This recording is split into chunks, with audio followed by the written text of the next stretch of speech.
Huh? Is there a mic up there? Oh, no, yeah, I don't know what happened. There's no mic. There's no mic for up there and stuff. There's no mic up there for him. What happened? No, I'd like the mic stand.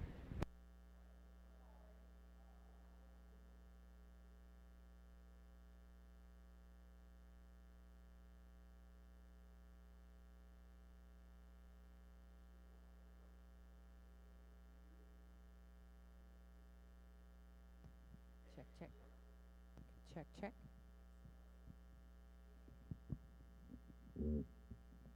Hey there. Thanks Hello. for coming out, everyone. My name is Jason Leopold, and I am the senior investigative reporter at BuzzFeed News. And thanks to Lisa and the Internet Archive for inviting me here to speak with you about FOIA on Aaron Swartz Day. And before I start, I'll just give a little bit of background about Aaron and how he inspired me to free information. And I was very fascinated by not only all the work that he did in such a short time, but after he passed away, I took a look at I was trying to find answers like everyone else was trying to find answers, and I took a look at these Freedom of Information Act requests that he filed with various government agencies. Fascinated by how he had aggressively tried to pursue information, try to obtain information from the government. I'm sure, as everyone knows, the Freedom of Information Act is a 50-year-old law that essentially allows anyone, anywhere in the world, to obtain documents from the U.S. government. These are our documents, the public records, and he used it, what I would think or characterize as quite aggressively. And afterwards, after I started looking into his requests, I too started using it quite aggressively. Interestingly, maybe a few weeks ago, about a month ago, I received some documents that I filed with the Executive Office of U.S. Attorneys. So to backtrack for a second, after Aaron passed away, I wrote a story about all the Freedom of Information Act requests he had filed. And I thought that maybe some of these Freedom of Information Act requests would hold some answers.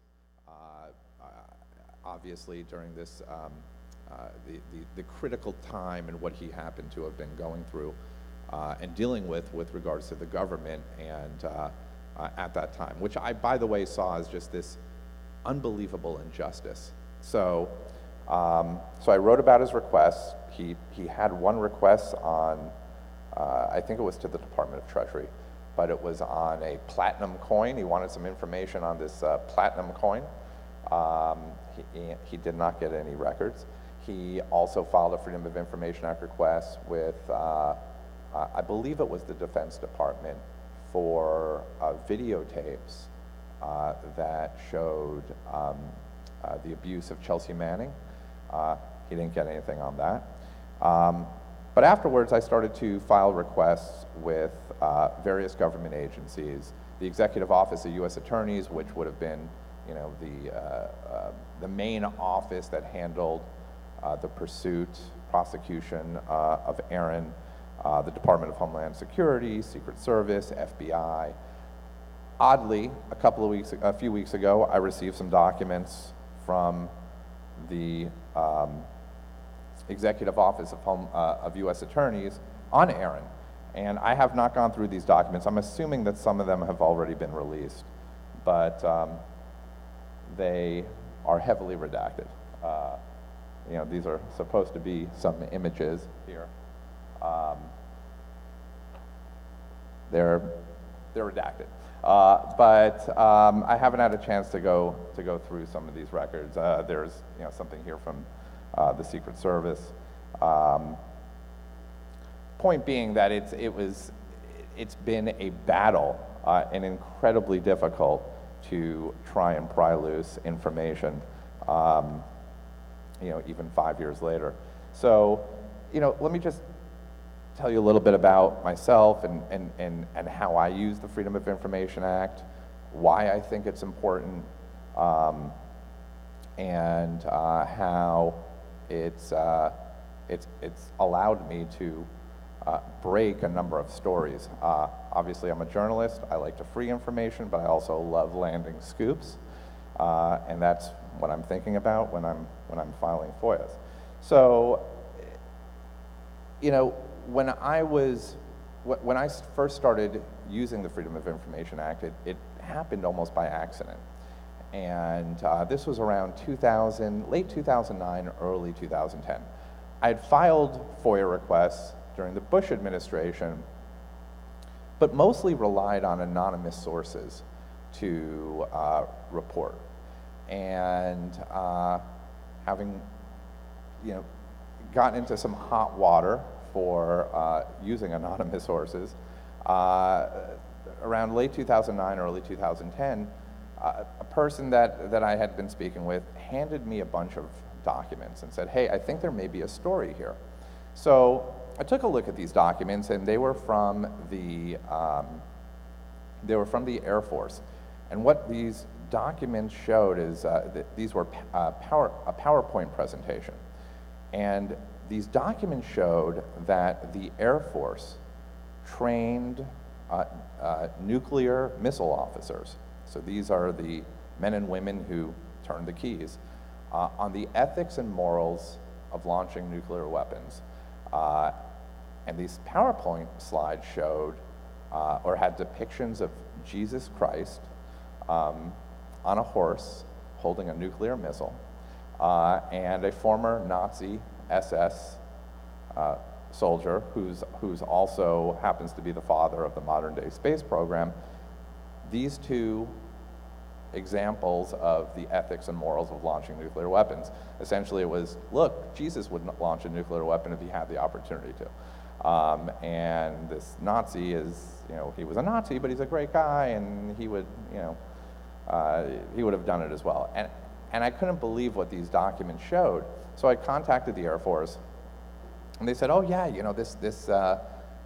this has been in existence for 2 decades. This is what we use during our training, and nobody's had any complaints about it. I decided to write a story. It was incredibly newsworthy, and nice, colorful pictures in these documents. And as soon as I put out the story, I was blown away by the response, by how people responded to primary source material, how they responded to just having the opportunity to see your evidence right there.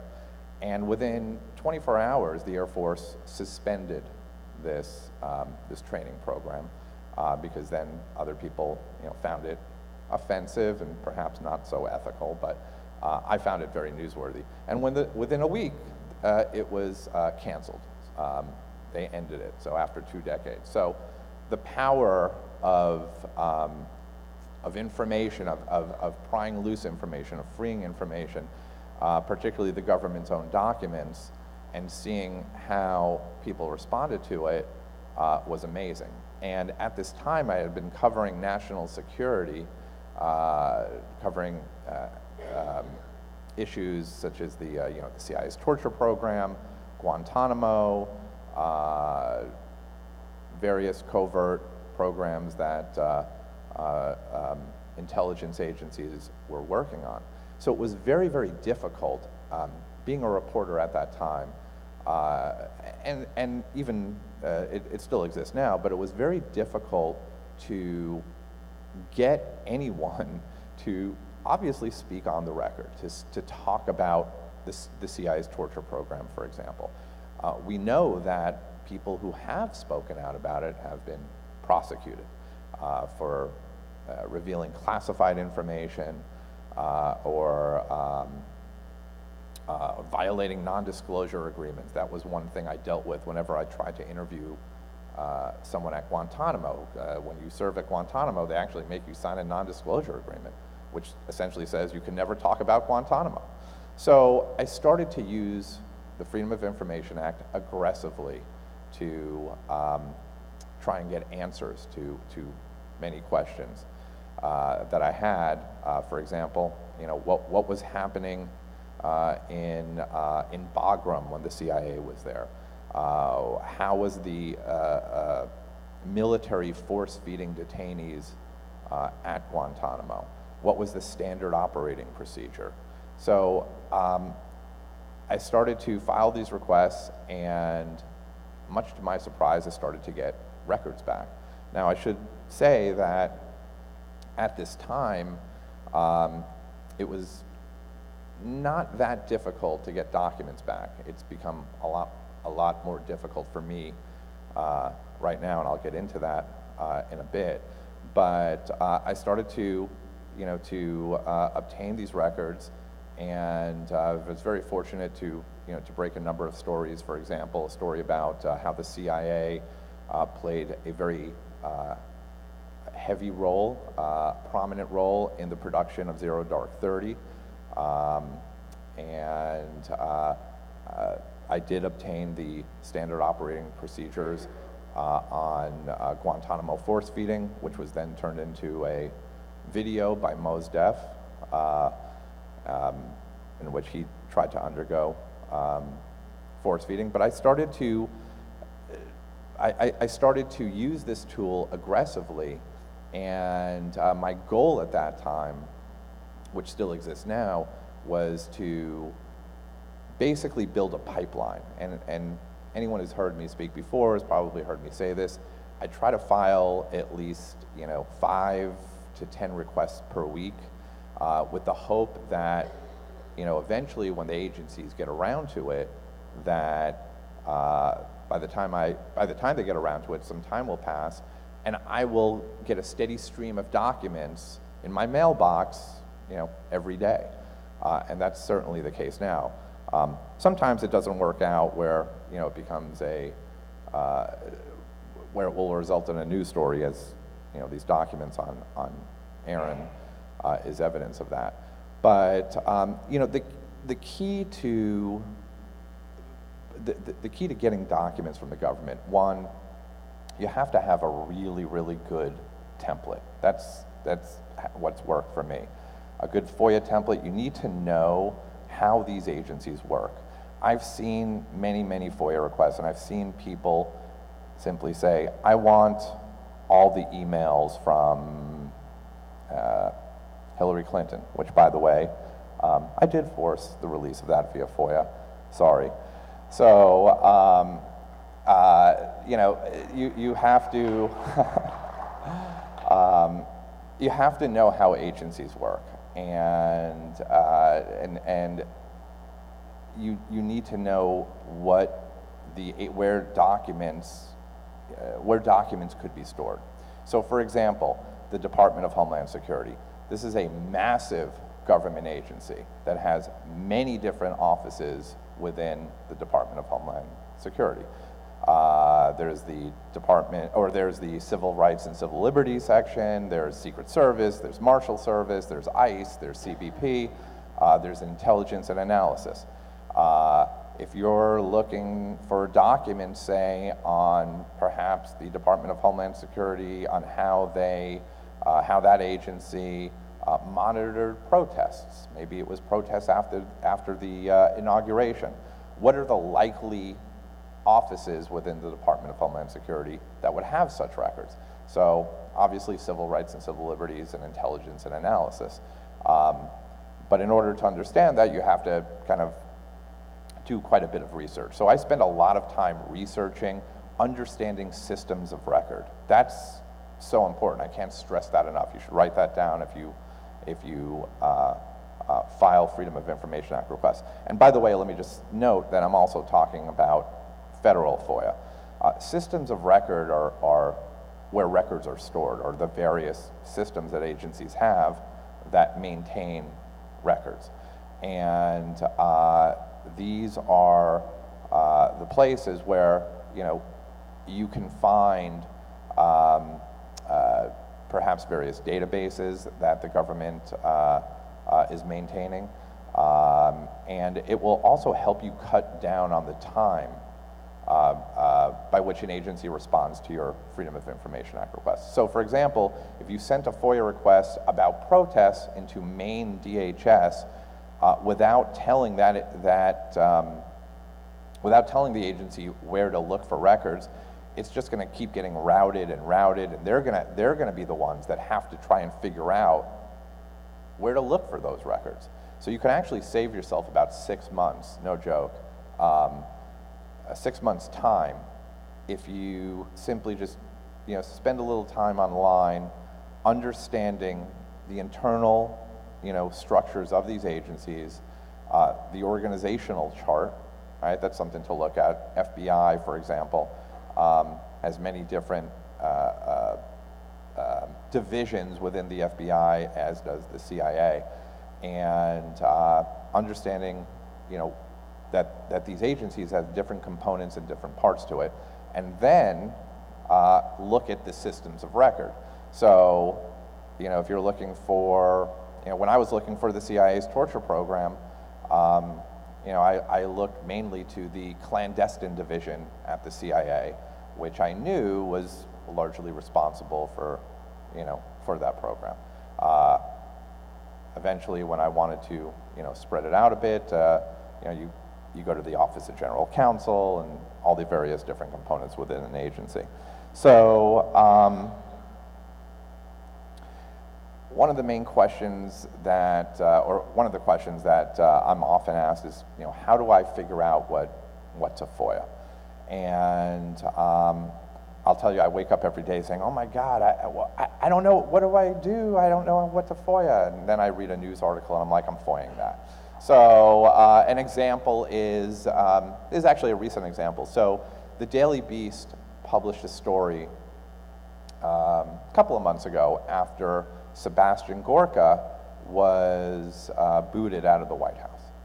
And buried in this story was a mention that Sebastian Gorka was supposed to speak at U.S. Army Special Operations Command, but the talk was postponed or canceled. I was like, what would Sebastian Gorka be doing at U.S. Special Operations Command, and why is he speaking there? At the Special Operations School. So I FOIA'd that, the Special Operations, and I essentially asked for, what would exist, what would be there? I'm thinking, well, if he's speaking there, maybe he would share his remarks with them, prior to, perhaps there's some email traffic between Special Operations and, Sebastian Gorka at the White House.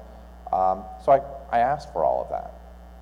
And a couple of weeks later, they sent me these emails, which were amazing. And I also spoke to people at Special Operations who told me on background that, oh man, he was going to give this, this diatribe, this anti-Islamic diatribe, and that's essentially what he was booked for. So that was just, again, I didn't know if they would have any documents. I suspected they did, but I found that by reading a news story just like, you guys do. Anytime, I see that there's, a protest and we know that there's a heavy-handed government response, I'll always FOIA the FBI, the Department of Homeland Security, depending on where it is, perhaps Secret Service or Park Service. So it's, I'm always looking at news stories, anything that mentions anonymous sources, anything that will mention a memo or somebody obtaining a memo that they then don't post and I want a copy of. I'll ask for that. I also use what's already out there, what's already been released, what these agencies publish online, and mine that for information to file additional Freedom of Information Act requests. So for example, every government agency has an inspector general, an internal watchdog. And now there is a new website that essentially houses all of these Inspector General reports. So I'm always looking through these Inspector General reports to mine it for information to file additional Freedom of Information Act requests. Quick story on that. I saw that in one Inspector General report, I think it was the Department of Homeland Security.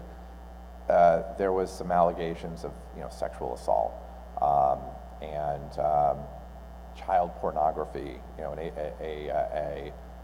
An employee was fired for looking at child pornography on the computer, on a government computer.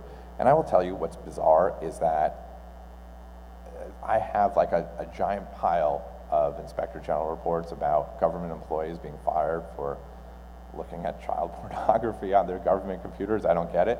But I ended up filing a Freedom of Information Act request for documents on sexual assault within the Department of Homeland Security. And sure enough, there was quite a bit of material there. The agency told me that it would take quite a bit of time to gather this material and turn it over. So there is a lot of value in looking at what has already been released, even looking at documents that have been released to try to mine that for information, for data, to advance another FOIA request. Recently, there was a FOIA lawsuit that I filed against the FBI for a certain set of documents related to Donald Trump back in the 80s. And we did that after, when I say we, someone who I work with regularly, Ryan Shapiro. He's a doctoral student at MIT. And we often file joint FOIA lawsuits, but someone else had provided us with information about this particular FBI document, and it actually had the case number on it, or the case file number. And so we then took that file number and then asked for everything in that file. Point being that there's many ways in which you can find information. So I said at the beginning that it was kind of easy at first. Now the government hates me, and I've become a thorn in their side. The FBI referred to me as a FOIA terrorist. A couple of months ago, the NSA, who I recently sued to pry loose 4 years worth of Inspector General reports, filed a motion in court essentially saying that I have weaponized FOIA, that I've deluged the government with FOIA requests, and that is the only reason that BuzzFeed News hired me.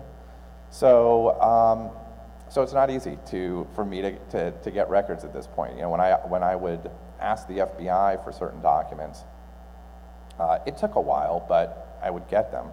Now I really have to, now I find myself suing a lot more often. So I currently have, I don't know how many have been closed, but within the past 8 years, I've sued the government 41 times. And,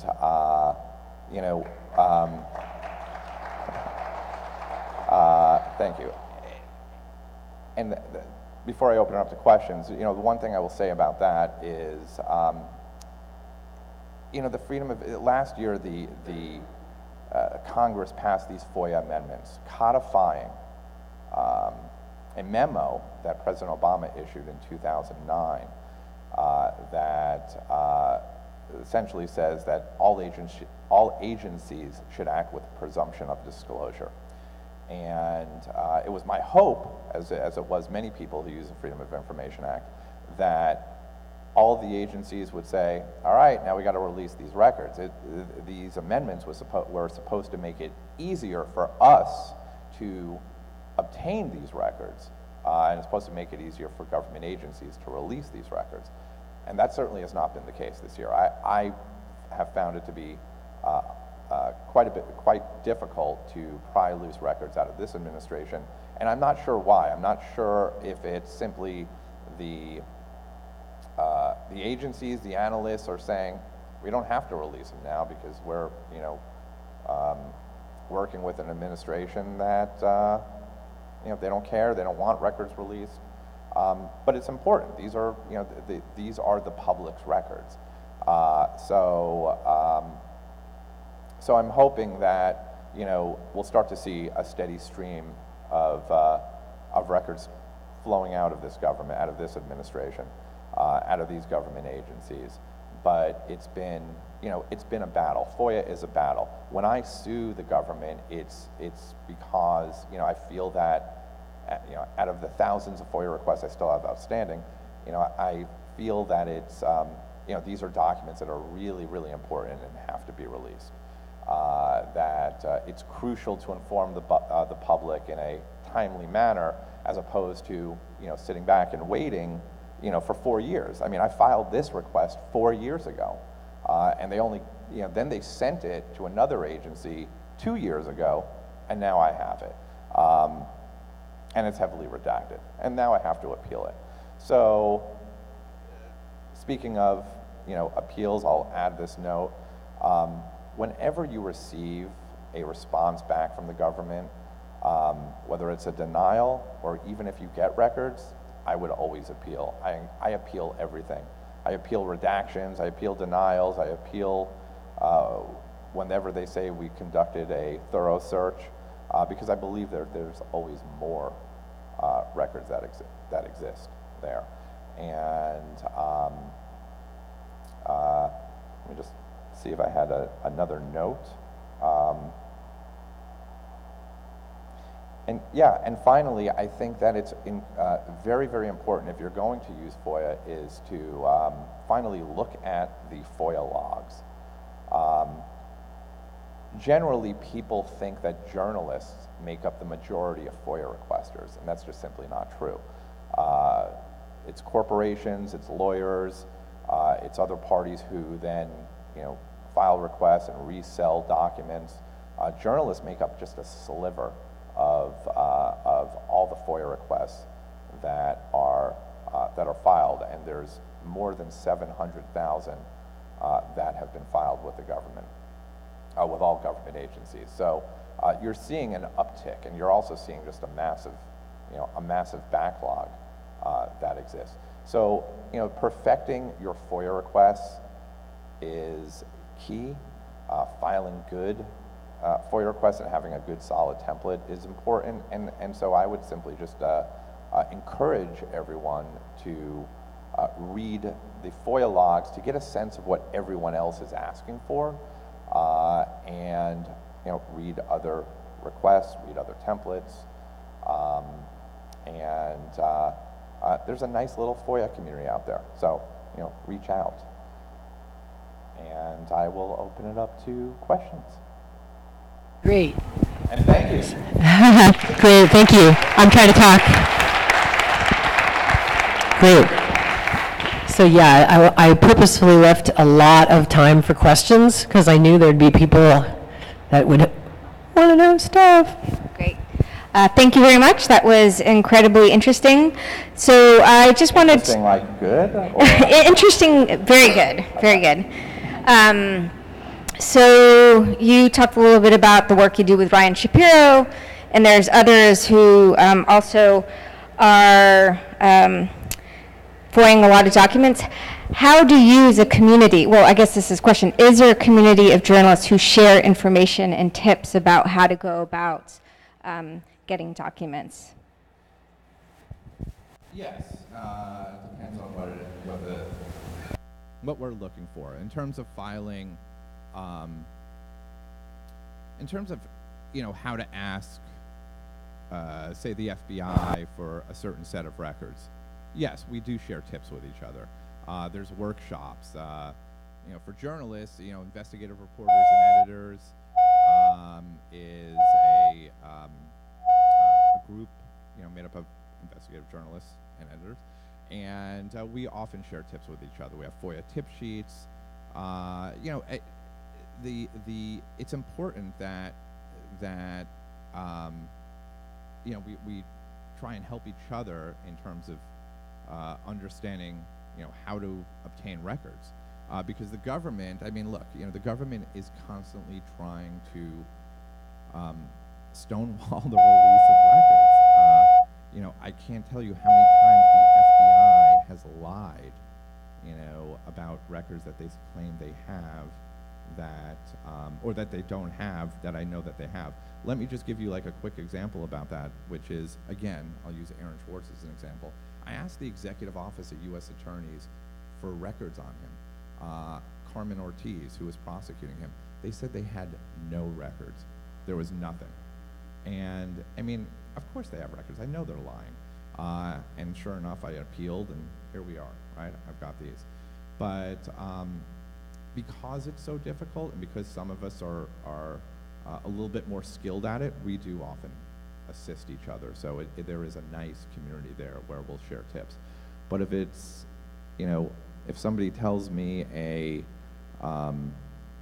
certainly won't share story tips, but FOIA tips, yes.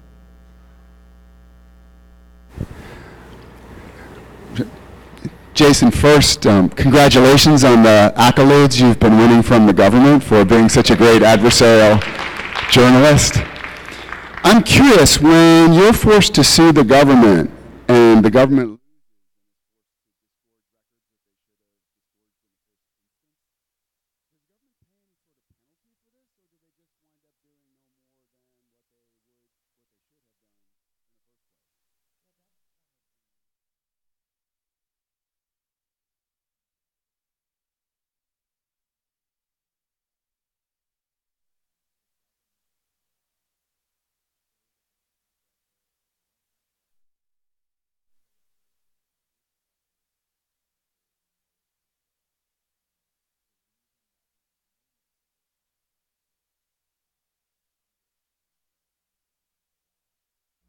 are in a way pointless is because it doesn't, there's no accountability, there's no penalty, there's no fine, there's no threat of jail time for, essentially saying that, they don't have any records. So no,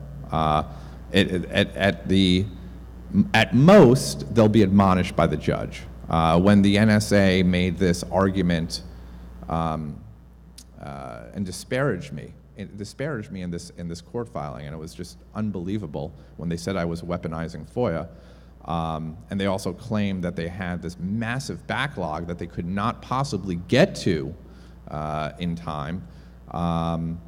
The judge made them disclose, and they make them disclose every month, their FOIA statistics. I felt that that was like a huge win, because now that's, again, more information that gets released about an agency that claims it's really busy. But that's the long answer. Unfortunately, there is no one is held accountable for doing that. Okay. Yes, there's the ability to obtain attorney's fees, which is I'm very happy for my attorneys to be able to get lots and lots of attorney's fees. But again, even that is for the amount of work that's put in, that my attorneys put in, and my attorney Jeffrey Light has been just incredible in terms of being able to help me obtain these records. But it's a battle. I actually think this is fun and frustrating, but I love this fight. It's like, I'm getting your records, and then I'm going to sue you, and what are you going to do? But give them to me. So we had a question from the internet, and I'm going to hand you over to Steve here, and that was, they were complaining that you were waiting too long for your FOIA requests to be filled, and you shouldn't be waiting that long. And I said, well, how long should he be waiting? And they said, well, what's the law? How quickly are they supposed to respond? So, the federal law, again, we're talking about federal. FOIA and public records laws on the state level are vastly different, and each state has their own their own laws, and FOIA works differently on that level. But on the federal level, 21 days, is when the government has to respond to you, and essentially they're supposed to give you records in that time frame, which never happens. Although I will say those Sebastian Gorka documents, emails, they gave it to me in 10 days. That was like, wow. I assume they wanted me to have it. But they gave it to me very quickly. But generally, they're supposed to respond within like a 3-week time frame. And once, right after that, it sort of opens it up where you can litigate. All right, this on.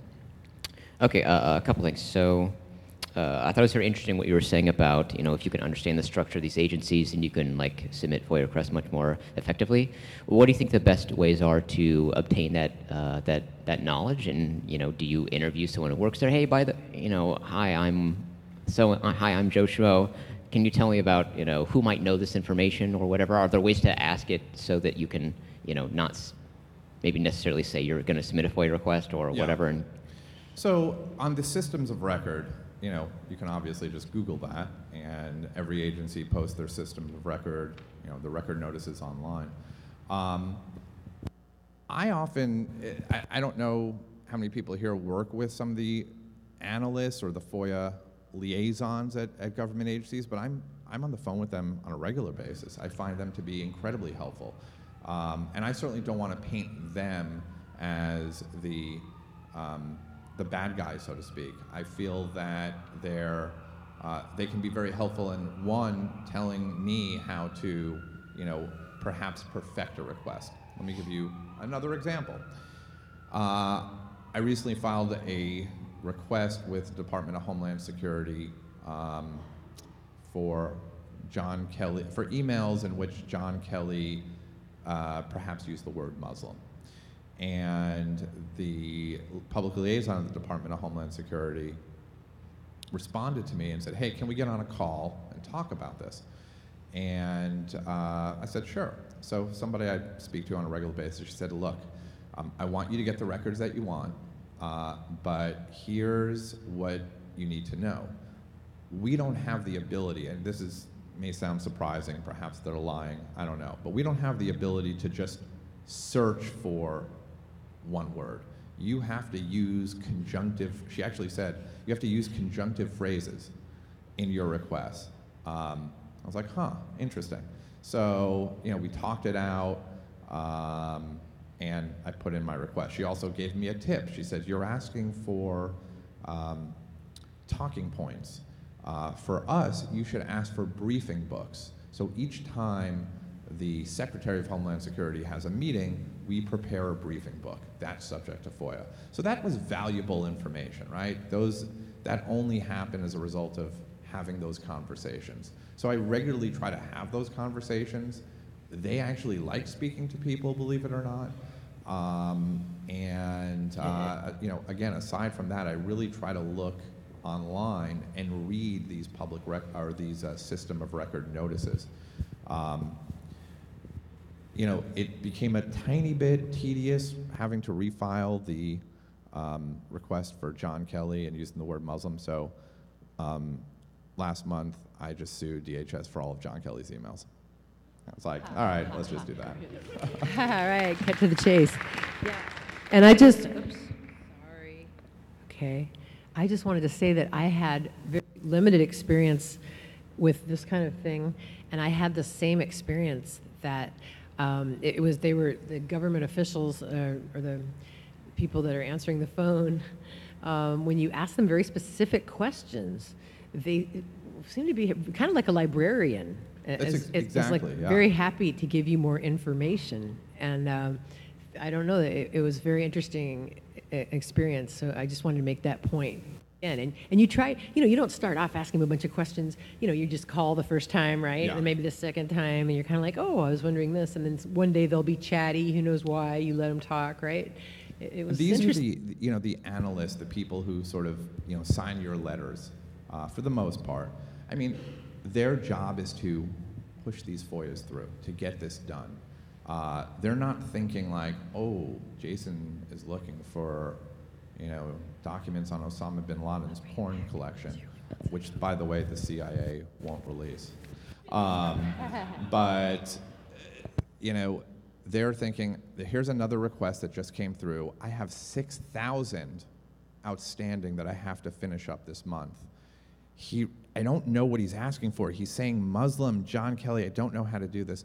That's what they're thinking. You know, they're thinking, here, let me help you so we can push this through. Because what happens is that, you know, the FOIA says you simply need to reasonably describe the records you're seeking, and then an agency has to respond.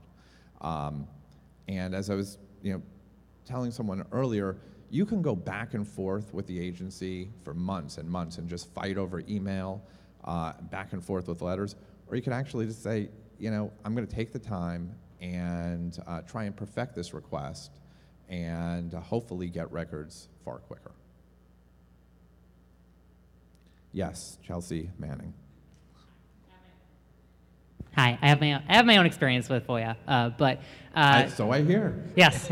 So about 10 years ago, the government, by a FOIA Amendment Act, was forced to create the Office of Government Information Services. Right. What has been your experience with OGIS, and is it useful? Is it like what's the point of it from a journalist perspective? So. That's a really good question. So the Office of Government Information Services is sort of this, you know, ombudsman, right? The FOIA ombudsman. And there are times when, you know, Barry was mentioning earlier, are there any penalties, you know, when a government agency says that they don't have documents? And not everyone can sue. So the Office of Government Information Services is there to sort of help, you know, work, you know, be an arbitrator, so to speak. They're not holding anyone accountable, but they're still going to see if, like, well, let me see if we can help you get the records that you're looking for. And not everyone can sue for records, so it's sort of this last line of defense. With all of that said, I think that it's really great that they're there, and I think that they can provide some valuable and useful information in terms of how to create a request or prepare a request far better. I have not had great success in getting records released. So I certainly would not discourage anyone from using, you know, OGIS, which they're known as. But I think it's valuable that they're there. I think that at the same time, though, it really depends what you're looking for. If I'm looking for a document from the CIA, right? Could be any document. Generally, everything at the CIA is classified because of what the CIA does, and that goes for the NSA as well. And so if the CIA says, I'm not giving this to you, it really doesn't make sense to go to OGIS, in my opinion, because it's just, you know, it's just going to be difficult for them to get it. However, if you're trying to get something from, you know, a smaller agency, perhaps that would be helpful. So it really depends on what your document is, what you're trying to get, and you know, the classified nature of the record. I hope that answers the question.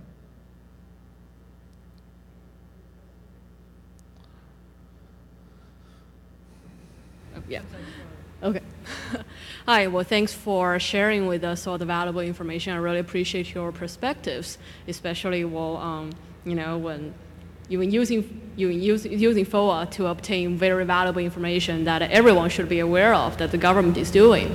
But there is one thing that I'm curious about what your view on this is. And I actually just came to be aware of the fact. So you can actually use FOIA to obtain foreign citizens' information especially at the port of entry and their exit in and out of the United States. So I was just wondering, well, and you can actually get the full record, like their name, their birth date, and you know, their exit and entry information to the United States. I think it's up to 5 or 7 years or so.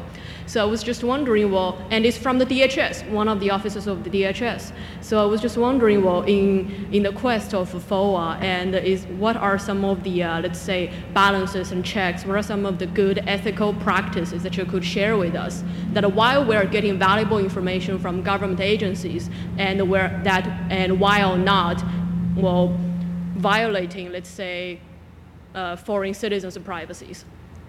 That's a good question, and I'm going to be honest, I am not too familiar with that aspect of it in terms of obtaining that specific type of information. Because whenever I ask the government for information on anyone that's alive, and in the past it's also meant foreign citizens, I am told I need a privacy waiver. That means that I'm asking for records on a third party, and that person needs to provide me with permission. So I haven't experienced that, and I'm not familiar with the government handing out personal identifiable information on foreign citizens. I mean, I asked for records on Khaled Sheikh Mohammed, and they said I needed to get Khaled Sheikh Mohammed's permission. No joke. They actually, the CIA and Department of Defense said that. So, I don't know about that specific. I don't have insight into that specific example, but I will tell you this: that in terms of checks and balances, we're not getting, it's not as, there's never been an instance where, okay, there's one instance where the government actually gave me, a record. It was the CIA. It was a letter that John Brennan wrote to Dianne Feinstein apologizing for spying, for the CIA spying on the Senate when they were investigating the CIA's torture program. And I later found out that this letter was never sent to Dianne Feinstein. And I got a phone call from the CIA from public affairs, not like the CIA, saying, hey, we gave that to you by accident. Can you not post it? And mind you, for a month, I've been struggling with this story, and I just got the lead to my story. I was like, I hear you. And I hung up the phone and I was like, type. So, it's really, really rare that, that information is released through FOIA accidentally, where there's, revelatory information about private individuals. I've never, as many FOIA requests as I've filed, and as many times as I've tried to, obtain information in that way, I've just never seen that. I've seen more of a, heavy-handed, redaction marker all over it. So, I think it's probably a case-by-case basis because it's so minimal. But it's an interesting question. I'll certainly look into, what you're referring to there.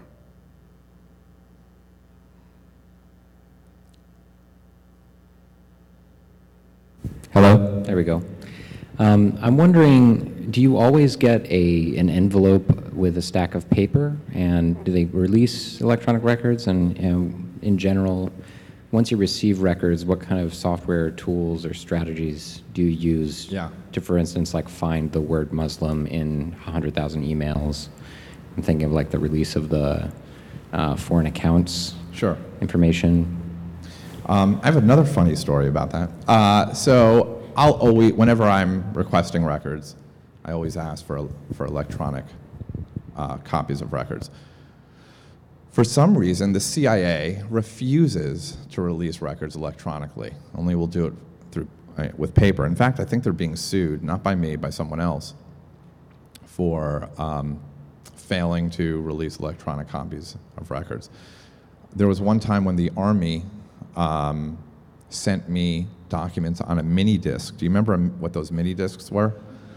And no joke, this was like that big, and I was so taken aback by this but also so curious that I was like, oh, a mini disc. And I put it into my computer, and I don't know what I was thinking because it got stuck, and my computer broke. So agencies release documents in various forms, paper, on disk. The FBI still releases, on CD. I think that was a general question that you had about how the form that it's released.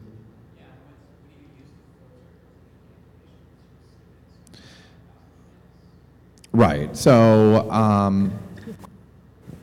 with Hillary Clinton's emails, it wasn't just released to me. They were releasing it. State Department was releasing it, to everyone. I'm kind of not. I'll simply just OCR the records and then go through it. I literally read every single thing on a document. So. I leave that more to to the tech folks who make it that will house it in a way where it's easily accessible and searchable. I'll tell you though, having reviewed documents in that way, like the raw document, that's how I want to read it. I feel like I may be missing information if I read it another way. So generally, I just kind of put it out there. You compile it into one large document and throw it out there, and then what happens is other folks take it and then put it into this nice database, and so I kind of stay out of it on that end.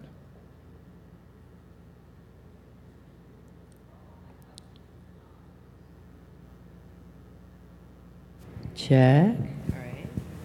I'm wondering if, with stuff like emails and stuff, if those are released in as hard copies, is there digital metadata that's being lost?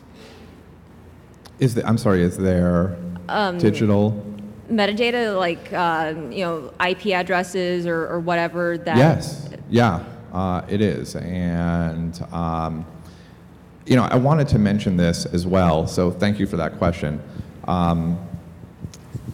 Recently, I filed a request with, I think it was the FCC, and I essentially just asked for the email header and the metadata for a certain official's emails, because what I was receiving was hard copies, and that was being lost, and I wanted that. I wanted to take a look at it, and somebody I was working with also thought it was valuable to have that. So that actually requires its own separate requests, and you can fight with the agency when it comes to releasing. You ask for records electronically, they decide to release it to you on paper. I'll call them on the phone and see if they'll fork it over. But that missing information. But yes, that is, you are missing that, and then you end up having to file a separate request. I'll note that when you do that, if you're looking for that type of information, it's fairly quick. It doesn't take very long. They'll just send it to you. But again, these are things that we shouldn't have to do. One tip that I'll share that I didn't.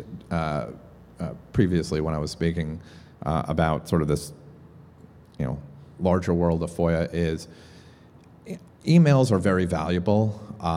They're also very difficult to get, believe it or not. And the reason is because it goes through this multi-level review, particularly if it's an email chain.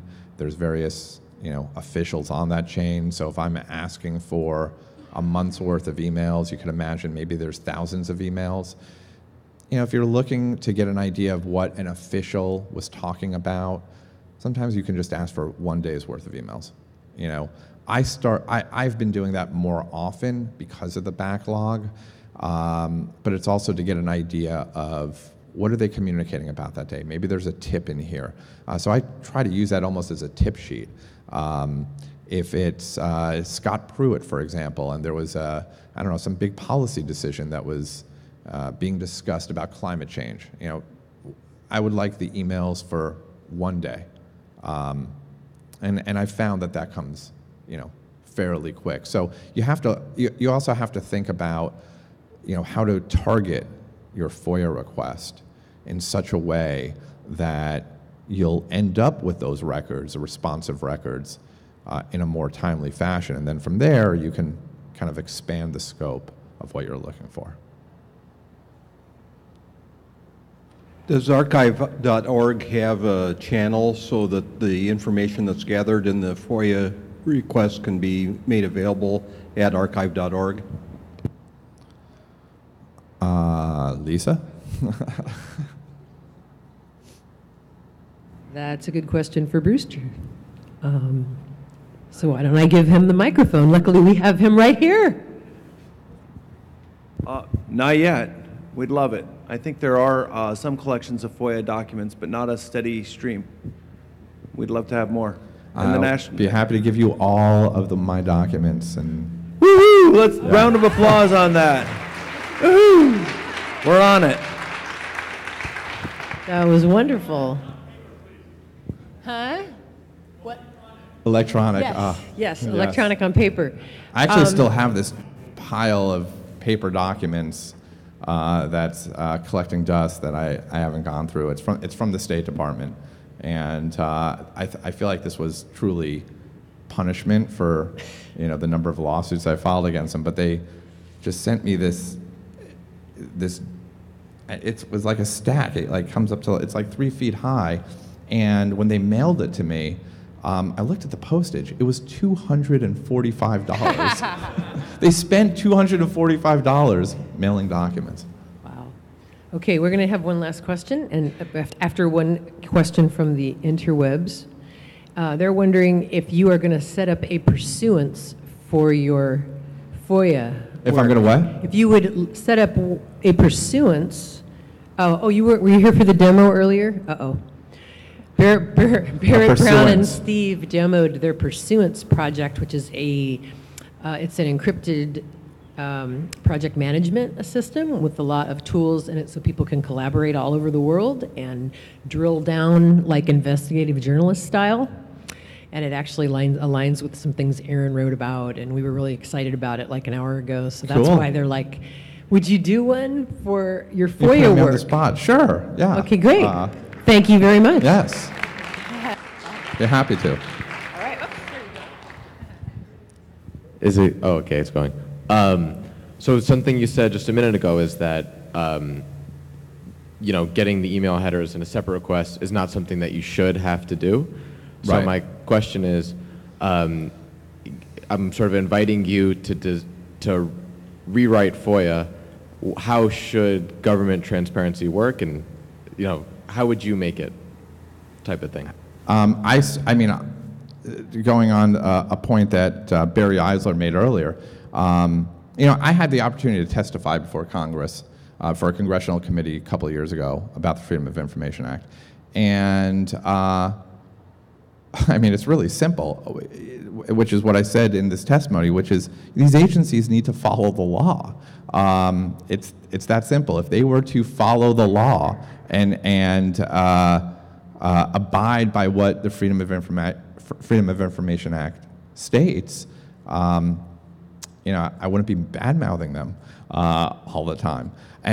But most importantly, the only way to get the Freedom of Information Act to work effectively, and this is just my personal opinion, is by administering penalties to agencies and agency officials who thwart requesters and withhold documents, you know, and lie about it.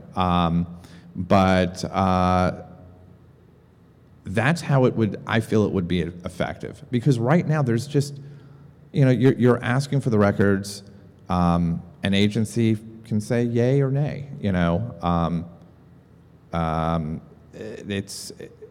Particularly when you have such a massive backlog. So, you know, following the law says, you know, it says I should be able to get these records. There's now a new amendments to the law that's supposed to make it much far easier for us to get the records, and they're still not following that. So it's actually simple. But the penalty component, to me, is crucial. That is the most important. And I think that if that were there, there'd be more of an incentive to respond quicker and to get those records out. Okay. So in terms of it, with your experience, could there be a template developed to send out FOIA requests more efficiently to actually weaponize FOIA? To actually weaponize FOIA. Yes. I don't know if I want to answer that question. I'm sure that somebody, here could come up with something like that. It doesn't have to be weaponizing FOIA. We don't have to do it so much that we're just clogging things up for no reason. But we could automate it. I'm working on something like it right now with the police surveillance equipment, like I was talking about earlier. So we can automate it. Daniel Rigmaiden is going to help me do it for this police surveillance thing. And basically, just to make it easy for me to fill out a bunch of FOIA requests in my town and give you the template that I used, and you can fill them out in your town. And then we can have, because we really have to do these towns one by one, like it's no joke. We have to go local agency to local agency. I mean, right? Yeah, you could use it local and federal. But I also want to make, since you said weaponized FOIA, I mean, I really took great offense when the NSA said that about me. I mean, every request that I file is not just, I'm going to get, I'm trying to hurt the government. I truly believe, one, that this information needs to be released because it's our right to have this information. And I certainly also feel that there's incredible news value there as well. So, I don't, when the government said that, it was offensive. I mean, I don't weaponize the Freedom of Information Act. As I noted, as a journalist, it's incredibly difficult to be a journalist right now. It's incredibly difficult to obtain information. It's incredibly difficult to get people, to talk. And what I found over the years, particularly as a national security reporter, was that when I've been successful in getting the CIA or the NSA or the Department of Defense to declassify records on a program, the people who were fearful about speaking suddenly felt at ease because this was declassified. They can talk about something that they may know about.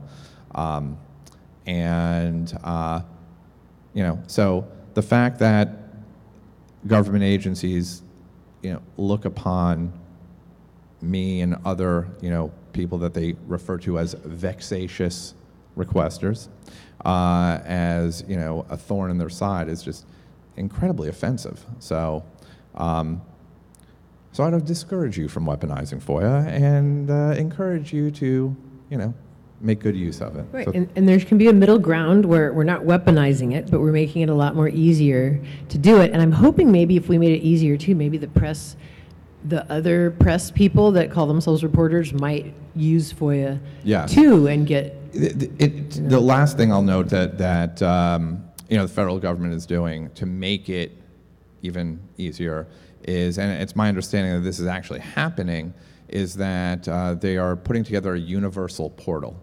So a portal where you can just go to one place now. It's supposed to be up, I think, next year. I'm not sure. It's the federal government, so maybe longer, where you can go to just one place and file all of these, file all your Freedom of Information Act requests. The way it works now is you've got some agencies that use, that want you to use FOIA online. You have the FBI now that has eFOIA, and you may not want to put in some information in there. There's many different places. Now there's supposed to be, one-stop shopping for federal FOIA. So thank you, everyone. Thank you, Lisa. Thank you. Okay, everybody, so we're going to take a break. We're going to be back in less than an hour, actually, because we have to start on time at 7:30 p.m. Pacific Standard Time because we have too many speakers to be able to hang out and be late. Kind of, we've been taking our time today because it was really hard to get all these people together today, and I didn't want to cut the questions short and stuff because I have the same feeling you guys do, and it's like this is our chance to get at them and get the information we needed. So we were able to do that, but we do have to start on time at 7:30. So this is Aaron Palooza tonight. We have a lot of speakers, but they're all just talking for like 7 minutes until the last couple speakers go longer. But so it's actually going to go really quick, and there's a lot of important, interesting things that people are going to say. So eat lots of food, and we'll be back soon.